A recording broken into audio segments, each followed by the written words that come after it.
trade wars. Really want to get your thoughts on that because it's become very relevant in the last few months as we've seen Trump battle China. What's going on and what are the potential ramifications for everybody involved? Right. Well, the trade wars, I say, are right on schedule. And what I mean by that, in 2011, my first book was called Currency Wars. And the currency wars that we're in started in 2010. I love getting calls from reporters, like today or whatever. They'll say, hey, Jim, there's a currency war going on. I said, well, no, it started 10 years ago. This is just a continuation of the same currency war.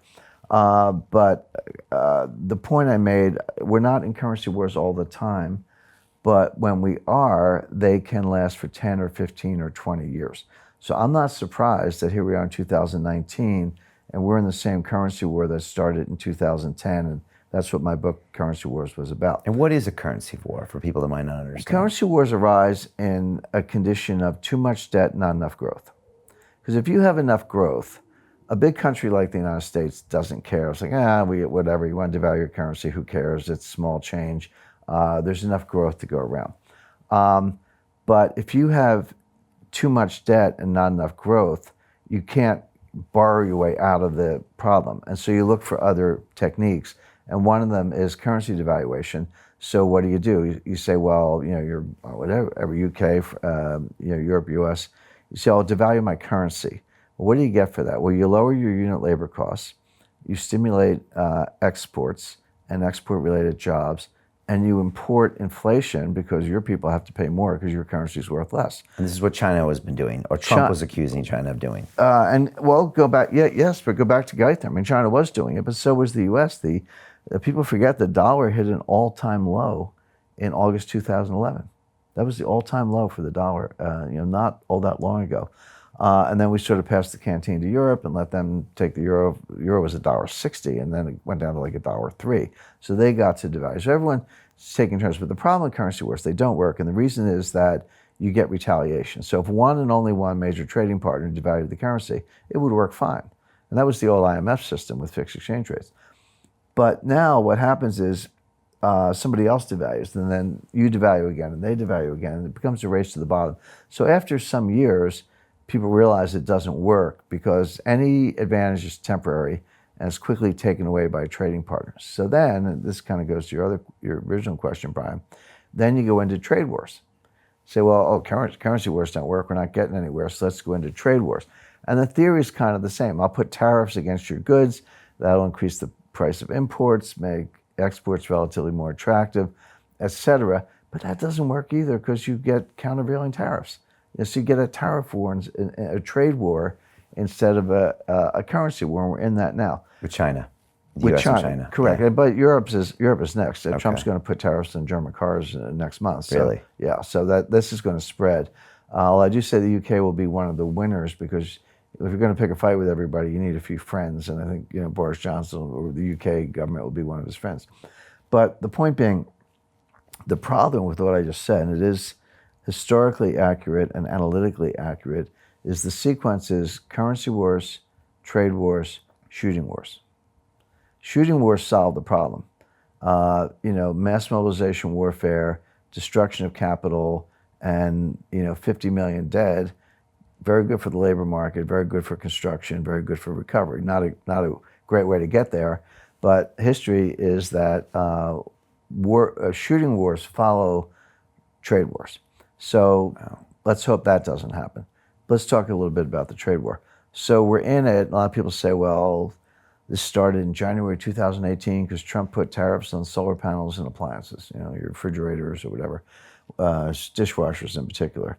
Well, yeah, you could say that, but I would say the trade war started in 1994 when China did a maxi devaluation of the yuan, continued through 2001 when they made a bunch of promises to join the WTO, World Trade Organization, and broke every single promise, continued through the early 2000s when they were manipulating the currency, and continued through 2016 where they were admitted to the IMF special drawing right basket of currencies, one of only 5, and lied to the IMF because they said we'd have an open capital account, and they shut the capital account the following year.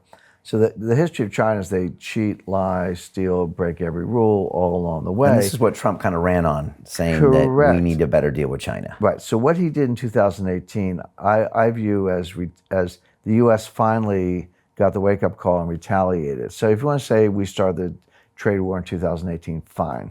But my view is what we really started, we were going to fight back for a change. Was it the right move? Oh, absolutely. It's 20 years too late, but that was How come no other president did that? because they're globalists. They were willing to see growth in China at the U.S. expense, even though they were American presidents, because they bought into a globalist view propagated by people like Jeffrey Sachs, who's like a serial killer of economies, so here And you're not a globalist. no. So here's the globalist mantra, and this goes back to the 1990s, and whether it's Richard Haas, Jeffrey Sachs, President Clinton, President Bush, many others. It's a long list of people. They said, look, we understand that Chinese are communists and they're kind of bad actors and they do bad things, but if they're willing to embrace something that looks a little bit like capitalism, they will grow richer. They will grow more sophisticated. The education level will go up. We will accommodate that by letting them join the World Trade Organization and the IMF, even though we know they lie, cheat, steal, because they will eventually get rich enough that they will be just like us. They'll throw off their communist masters, embrace a Western model, and it'll be just like Europe. We're all on the same team, democratic, quasi-socialist, but democratic, capitalist, liberal, in quotation marks, societies, and China will be just like us. That was the theory. I said it was wrong at the time, and time has proved that correct, meaning they're just rich communists. I said the only thing worse than a poor communist is a rich communist. And so we have created rich communists at the expense of our own workers, at the expense of our own economies. They are not like us. They're more communists than ever. Communists, atheists. The human rights violations are incalculable. If you're a Uyghur, maybe a Muslim Uyghur, or a Catholic in China, and you express any dissent at all, you will be arrested. You will be put in a concentration camp, a re-education camp, where you will be indoctrinated with communist philosophy. Maybe you'll get it, maybe you'll fake it, maybe you won't. But for those who apparently don't get it, they're strapped to an operating table without anesthetic, and their organs are removed while they're still alive and sold to the organ tourism industry, this huge multi-billion-dollar transplant industry in China, and then they cremate the bodies. And that's real. I've heard rumors that's happening. That's real. That's real. And what does that sound like? Killing innocent people and cremating the bodies. Have we seen that movie before? So that's who. I don't know why we do business with China at all. Really? I mean, I'm with Kyle Bass on this. I know Kyle. He's brilliant and good, nice guy. But he sees this for what it is. I see it for what it is.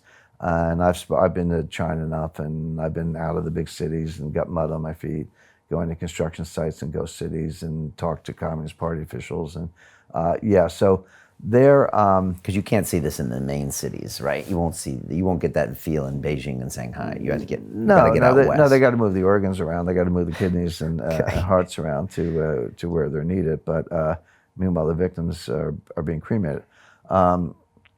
So that's who you're dealing with. They're not getting more like us. They've elevated Xi to first of all, president for life. There used to be this.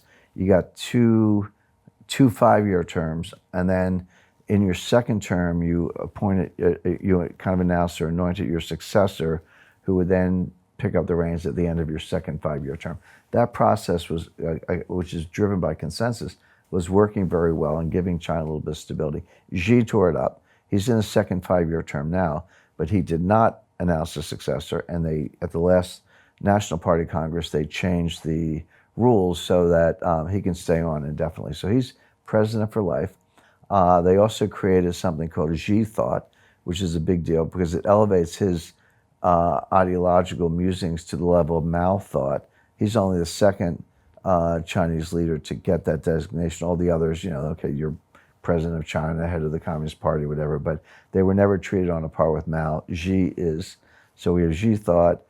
We have, gross human rights violations, geopolitical confrontation, near war in the South China Sea, testing the boundaries with India, all the, intellectual property theft, lie, cheat, steal through the economy. Their numbers are fake, by the way. I'm sure you've heard of something called Goodhart's Law, and which is very valuable. Goodhart's Law says, when a metric becomes the object of policy, it loses meaning as a metric. So in other words, if you compute your GDP honestly, it's valuable information. It tells you what your economy is doing. But the minute you target GDP as a matter of policy, it loses meaning because you're just manipulating to a result. And that's what they're doing. That's what they're doing. How does this play out? They also make all of our electronics. We'll first of all, we'll start making our own. And this is a big deal because U.S. companies are watching this now. Apple's although Chinese value added in the iPhone is about 6 or 7%.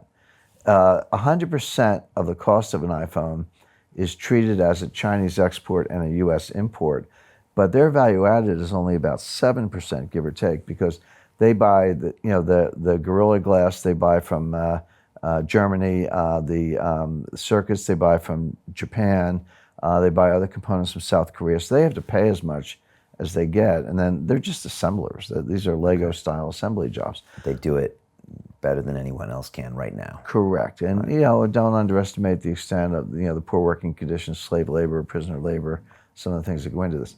Okay. But American companies are getting the wake-up call. They're getting the message. Tim Cook talks to the president on a regular basis, and what they're doing, this is a very big deal. They're moving the supply chain origin to Vietnam, Thailand, Indonesia, and these are 10-year decisions. You don't move your factory from China to Vietnam and then move it back next year if things are good. You keep it there. Again, these are major fixed assets, major long-term investments. Right. So if you move it out, you're not coming back, maybe ever. And so these are permanent losses of jobs to China.